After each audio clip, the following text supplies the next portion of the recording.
Bonjour à toutes et à tous, je suis Christophe Courtois de NXO. Je suis ravi de vous retrouver pour cette nouvelle émission du podcast NXO Tech consacrée à la transformation digitale des organisations en France. Dans cet épisode, nous faisons un nouveau focus sur le thème de la cybersécurité qui constitue actuellement la préoccupation majeure des entreprises et des collectivités. On le voit chaque jour, les cyberattaques se multiplient et sont de plus en plus pénalisantes. Elles touchent toutes sortes d'organisations privées comme publiques et tout le monde est désormais exposé. Mais entre gestion des risques et contraintes budgétaires, les DSI doivent faire des choix. Les directions informatiques s'interrogent sur ce qui est vraiment pertinent pour leur entreprise.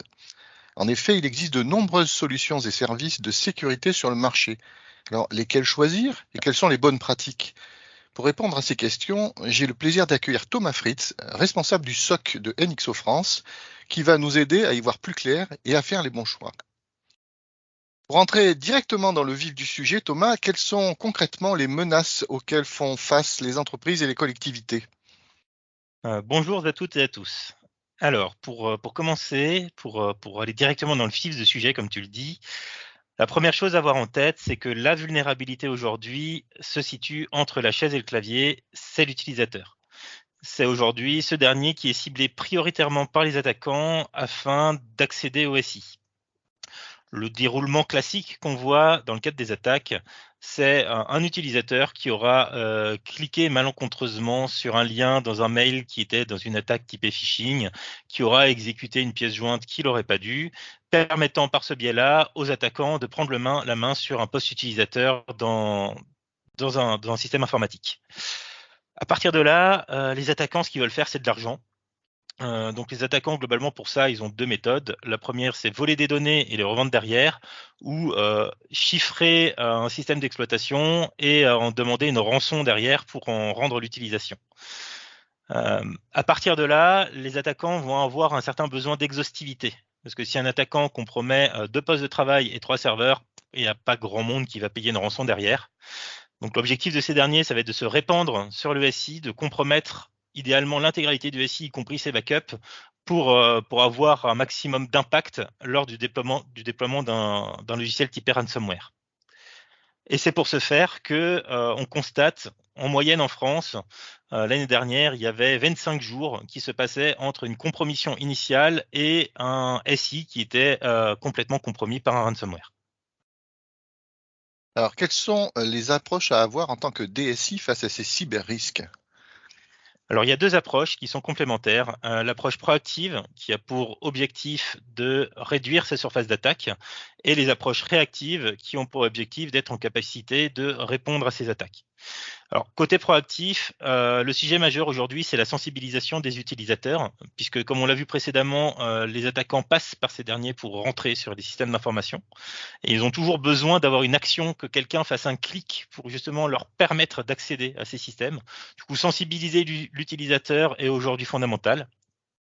Mais aussi, comme je le disais avant, le temps de compromission d'un SI, c'est en moyenne de 25 jours parce que justement, entre le moment où un attaquant va passer d'un poste initialement compromis au contrôleur de domaine, il va avoir un certain nombre d'étapes. Si c'est quelque chose qu'il peut faire directement parce que des vulnérabilités sont présentes en interne, ça veut dire qu'il y a des problématiques qui sont présentes qui demandent de se mettre à l'état de l'art, puisqu'on ne va pas déployer aujourd'hui des solutions de sécurité supplémentaires sur un SI qui a les pieds dans le sable, entre guillemets.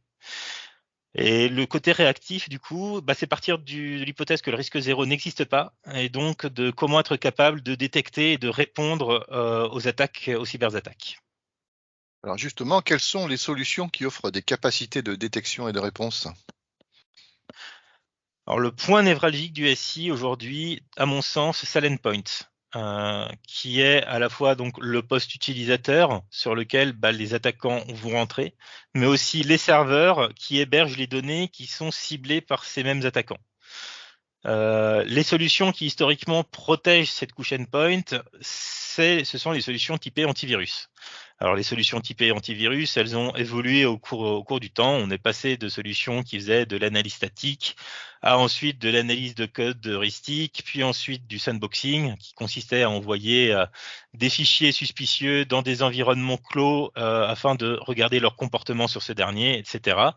Toutes ces évolutions successives de l'antivirus aujourd'hui sont réunies dans ce qu'on appelle l'EPP, l'Endpoint Protection Platform, qui va protéger aujourd'hui contre la majorité des attaques connues.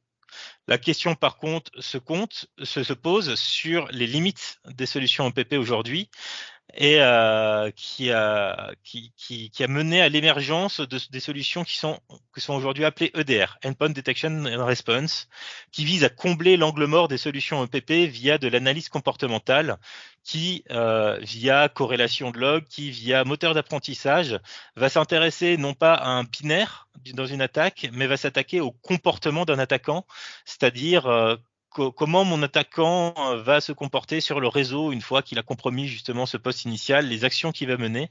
L'idée d'une solution EDR, ça va être d'effectuer cette analyse comportementale de manière à remonter des comportements suspicieux, de manière à identifier les attaquants lorsqu'ils sont présents sur le SI. Alors, ce côté corrélation d'événements pour mettre en avant des comportements suspects, c'est pas une des raisons d'être des solutions SIEM? Si, mais les solutions SIEM ont leurs propres problématiques. Une solution SIEM, c'est quelque chose qui est lourd à déployer, lourd à exploiter et qui est hors de portée de la majorité des petites et moyennes structures aujourd'hui. De plus, le périmètre du SIEM est global. C'est une solution de centralisation des événements de sécurité et il ne couvre pas de manière native l'endpoint. Donc, pour pouvoir couvrir cette couche endpoint, ça demande l'adjonction supplémentaire d'une solution typée EPP ou EDR pour couvrir cette partie-là. De plus, le tournant moteur d'apprentissage ou encore intelligence artificielle avec des guillemets autour, a été pris avec un train de retard par les solutions SIEM aujourd'hui par rapport aux éditeurs de solutions EDR. Et c'est à partir de ce constat en fait que les éditeurs de solutions EDR se sont dit non, nous on est vachement pertinent sur ce côté analyse comportementale.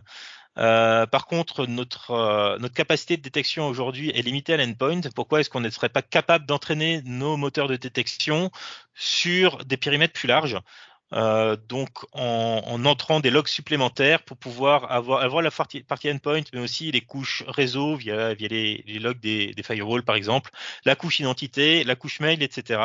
En faisant évoluer les solutions EDR vers ce qu'on appelle aujourd'hui le XDR, qui est une approche SIEM-like au sein d'une même solution unifiée. Ces solutions semblent pertinentes, mais quid de leur exploitation? Car les solutions SIEM sont justement, comme tu l'as dit précédemment, complexes à utiliser.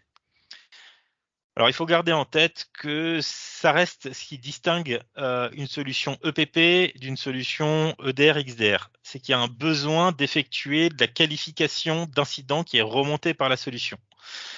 Donc, un besoin d'exploitation temps réel et donc un besoin soit de ressources qualifiées en interne pour effectuer ces qualifications et ces traitements, soit un service externalisé dédié sur ces questions-là. Et c'est dans ce contexte, face à la demande croissante de nos clients par rapport à des compétences dans ce domaine, qui sont aujourd'hui complexes à trouver sur le marché, qui ont abouti à la création d'une offre de service chez NXO autour de ces solutions. L'objectif étant de gérer les incidents de sécurité pour nos clients à un coût inférieur à une ressource interne dédiée chez nos clients. Alors du coup, dans ce domaine, quelle est l'offre NXO pour les entreprises et les collectivités? Alors, notre offre de service repose sur une solution EDR, XDR qui est basée dans le cloud, donc qui permet un déploiement plus rapide et simplifié par rapport à des solutions SIEM-like. C'est un service où on effectue la détection et les qualifications des incidents de sécurité. On va notifier nos clients quand nécessaire uniquement, avec plan d'action et assistance pour implémentation de ce dernier. Et si les solutions sont importantes pour offrir un maximum de contexte analyste, ce dernier reste au cœur du service et est systématiquement impliqué dans chaque communication qui est effectuée auprès de nos clients. L'objectif est de réduire la charge de nos clients sur cette gestion des incidents de sécurité. Ce qu'on constate, c'est qu'entre la plus-value des technologies EDR et de notre service, on contacte nos clients une fois pour 100 alertes remontées. Et pour conclure, quels sont selon toi les 3 points à retenir dans le cadre de la mise en place d'un SOC?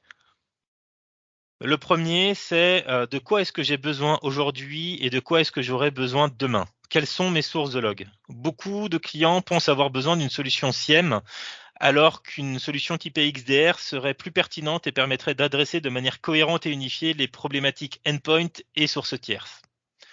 Le deuxième, ça serait quels sont mes moyens humains et financiers aujourd'hui? Si je n'ai pas les moyens d'investir sur une solution EDR, que ce soit dans la solution en elle-même ou dans son exploitation, partir sur ce type de solution n'est pas forcément pertinent parce que c'est comme le coup de j'achète un rameur et je l'utilise pas, la plus-value est pas présente. Du coup, dans ce genre de cas, investir sur une solution EPP serait plus pertinente, mais dans ce cas-là, réfléchir à quelle est la solution qui est pertinente et qui sera évolutive pour pouvoir adresser mes besoins dans le futur sans avoir besoin d'en changer.